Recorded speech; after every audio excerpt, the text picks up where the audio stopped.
Lally ho, friends, and welcome to another episode where we break down some of the rules from the Final Fantasy XIV tabletop game. Now, originally, I had intended to do one episode that was basically just encounters, but as I started to get into that, I realized that there's a lot of topics there, and I didn't want to make a super long video.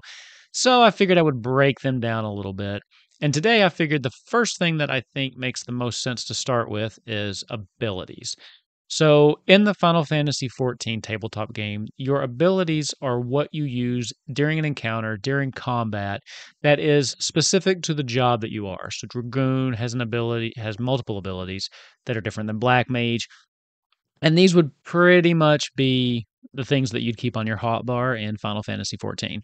So, I wanted to just kind of break those down, what they look like. This will get into a little bit of how the character sheet is laid out and to kind of give you an idea of how things will flow in combat and encounters. So let's just go ahead and get started. The first thing to talk about is the ability block itself. So on your character sheet, and here's a little preview of what it looks like, you see that you have abilities that are kind of broken out in primary, secondary, and instant abilities. Each ability is going to be categorized into one of these three categories.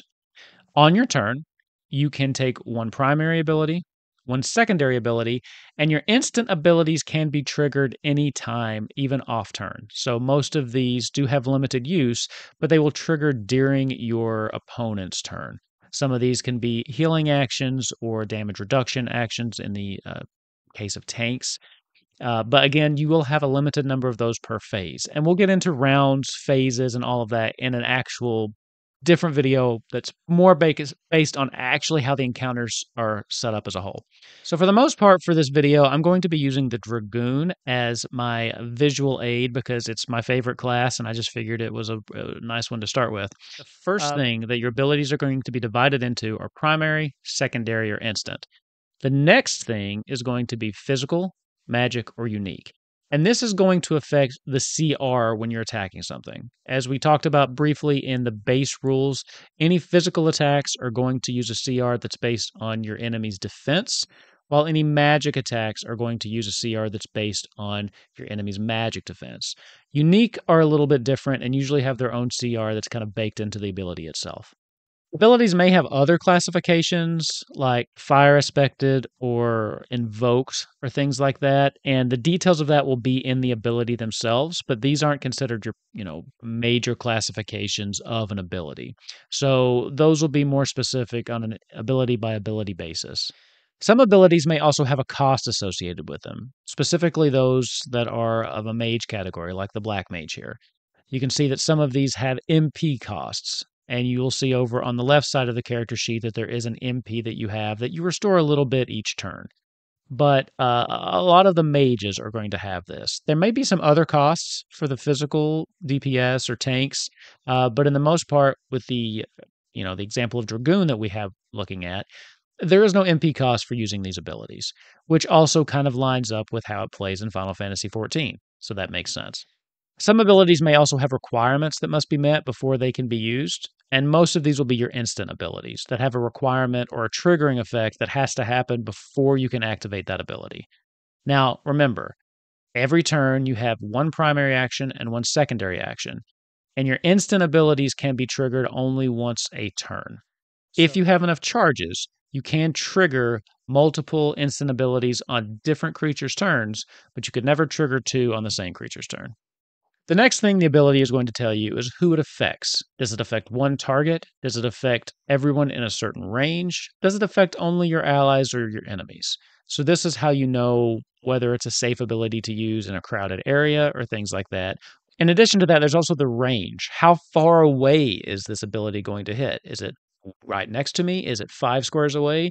And that's something to keep in mind too, that the encounters in this game are very tactical based, so they are meant to be played on a grid. Your movement speed and the range of your abilities is given in the number of squares, not meters or feet. Now, it's still something you could do theater of the mind, but I think it will be easier to run these encounters using a grid. Now, one thing that is pretty unique and interesting about this system is how the checks work for abilities, specifically attacks. So let's take a look at this Dragoon ability, a True Thrust.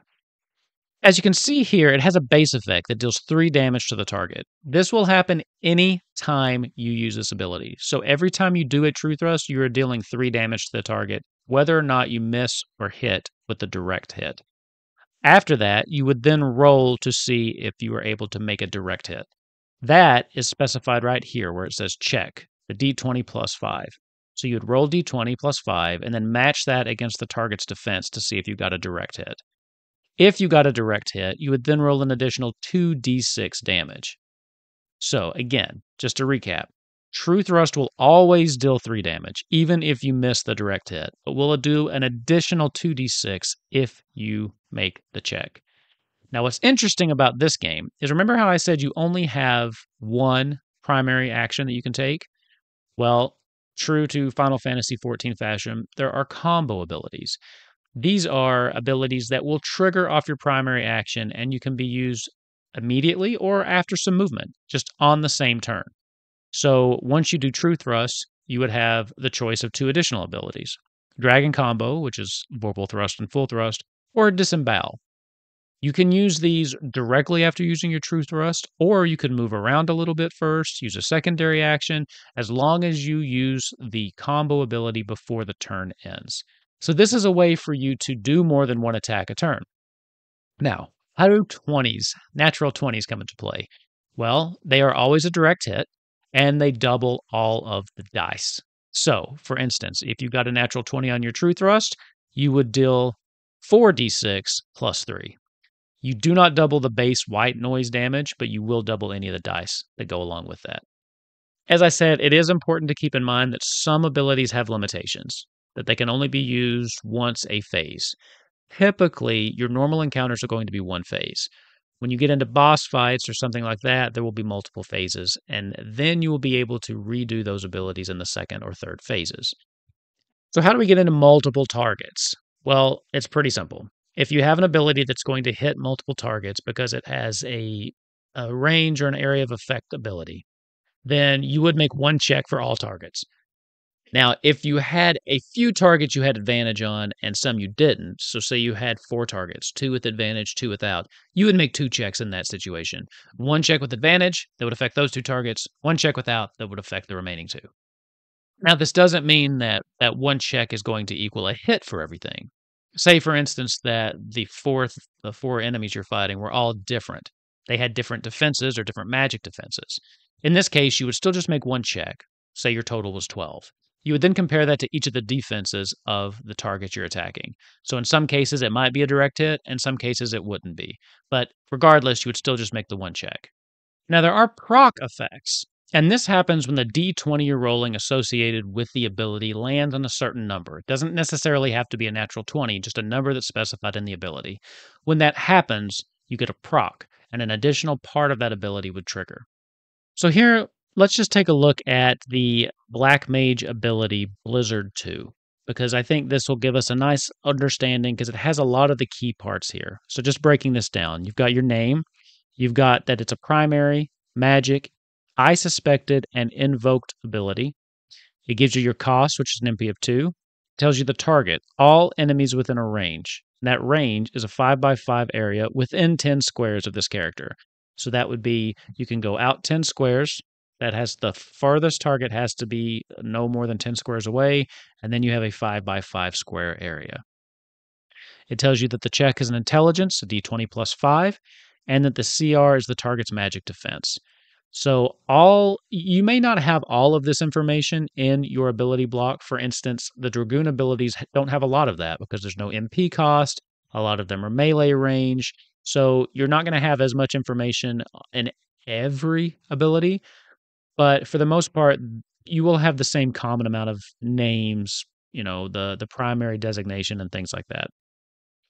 And then below it lists out the base effect and then what happens on a direct hit. And that's pretty much it. That is abilities in a nutshell and how they work. So again, this one I knew was going to be probably 9-10 minutes on its own. And the encounters in general there's a lot of topics to cover. So I wanted to just break this one out specifically just to kind of go over it. I will say at first glance, it seems a little overwhelming.